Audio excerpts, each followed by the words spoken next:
सरकार मुर्दाबाद। जय हिंद, जय भारत, जय संविधान। इस सरकार ने ग्रामीण चौकीदारों के साथ एक सरगम का काम किया है, झूठे आश्वासन दिए हैं। तो सरकार अभी देखा होगा जो लोकसभा का चुनाव था, वो लोकसभा के चुनाव के अंदर इस सरकार ने कहा था कि 400 के पार अब उसे देखा अपने जनता ने दिखा दिया कैसे 400 के पार हो सकता है। लेकिन सरकार अब उस लोकसभा के चुनाव से अगर कुछ सीख नहीं लेती है तो साथियों अब विधानसभा का चुनाव है। हमें अपनी वोट की ताकत से सरकार को दिखाना होगा कि चौकीदारों की एकता है। जो सत्ता में बैठाने का काम कर सकता है चौकीदार, तो वो सत्ता से हटाने का काम भी करेगा। तो साथियों मैं इतना ही कहूंगा कि आपने सभी साथियों ने इकट्ठा होकर अपने सम्मान से इस यूनिट का साथ देना है और जहां भी जैसा आदेश हो वहां पर इकट्ठा होकर हमें सरकार के खिलाफ आवाज उठानी पड़ेगी। साथियों आपने देखा होगा कि सरकार ग्राम पंचायत मंत्री देवेंद्र बबली से मिले थे, श्री अम्बाड़ा में वहां मिले थे, तो उन्होंने आश्वासन दिया, लेकिन कभी भी सीआईटी ने और उनके साथियों ने कभी भी हार नहीं मानी और आगे तो पकड़ते जाने करते रहे और आखिर में सरकार को झुका गए। सरकार के खजाने से 11,000 रुपए लेने में कामयाब हुए। साथियों ये आपकी बहुत बड़ी ताकत है। देखिए मैं एक बात और कहना चाहता हूं कि हमारे बीच में कुछ कम और साथियों हम लोग ग्रामीण चौकीदार हैं, बड़ा लंबा संघर्ष करके यहाँ तक पहुंचे थे, जबकि हम दोबारा गुलामी की तरफ नहीं जाएंगे।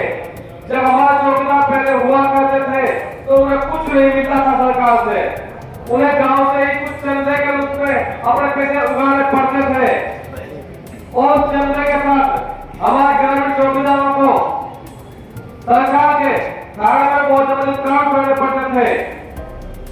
उनको ऐसे नहीं छोड़ते थे।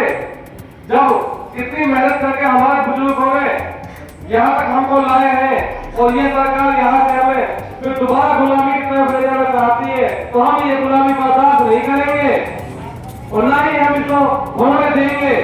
इसके लिए चाहे हमें कितना ही लंबा संघर्ष करना पड़े, कितनी लंबी लड़ाई लड़नी पड़े कि ये आंदोलन और ये आजादी हमें भारत में सरकार के काम करने से छुटकारा मिला, ये हमें सिर्फ यूनियन से ही मिला था। अगर हम यूनियन के साथ नहीं आएंगे और अपनी एकता नहीं दिखाएंगे तो हम कई चीजों से छुटकारा नहीं पाएगा।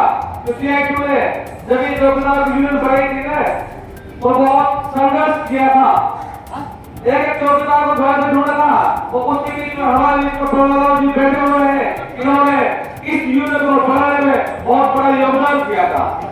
और जब कोई चौकीदार ये सोचते भी नहीं थे कि कभी चौकीदार को सरकार की तरफ से कोई पैसा मिल जाएगा, जब चौकीदार ये कहते थे तो विश्वास नहीं करते थे कि कभी सरकारी खजाने से हमें ये पैसा मिल जाएगा। ये पैसा मिला तो सिर्फ हमें हमारी यूनियन के दम पे मिला। अगर हम ऐसा नहीं करते, अपनी यूनियन नहीं बनाते तो हम ये चीज हासिल नहीं कर पाते। तो साथियों अब कुछ यूनियन है हमारे बीच में उसका कोई नुकसान नहीं है। तो इस सरकार ने जो गलती किया इसमें जो भत्ते नंबर आपके गैरेंटी मानते जो आपका है 11,000 रुपये, ये भी आपका फिर बढ़। तो इसके लिए सरकार की नीतियां लाते बीजेपी सरकार कहाँ कुछ करता कुछ। सरकार के मैं भी 4 अप्रैल को खुद अपने जो मुख्यमंत्री नायब सैनी उसके साथ मेरी भी बातचीत हुई थी चंडीगढ़ के अंदर, गए भी मिले थे। आज कोई बात नहीं, आपकी मांगा का बिल्कुल जायज है, आपकी मांगा को कोई ऐसी बात नहीं होगी, हम आपको कोई भी हाथ नहीं जान देंगे। तो आश्वासन दिया। तो इस सरकार पर इतना थोड़ी सी हमारी अपनी कमी है कि हमारे जो जनरेशन है चौकीदार इतने पुराने चौकीदार है, वो तो इस बात को समझा, पर जितनी जो नवी जनरेशन के चौकीदार है वो उस बात को समझ नहीं सके हैं। क्यों? केवल तो सोच रहे हमारा कुछ भी नहीं आया। तो इस तरह मेरे सभी साथियों से अपील है कि आप और जो बात माते एक दूसरे के इधर से उधर करने वाली वही बात है। देखो संगठन में एकता है, उनकी जो हमारी एकता का दावा, एकता का कुछ नहीं है। तो इस करका मैं ज्यादा टाइम नहीं दिलाया, आप सभी का हार्दिक अभिनंदन स्वागत करता हूँ। सतीर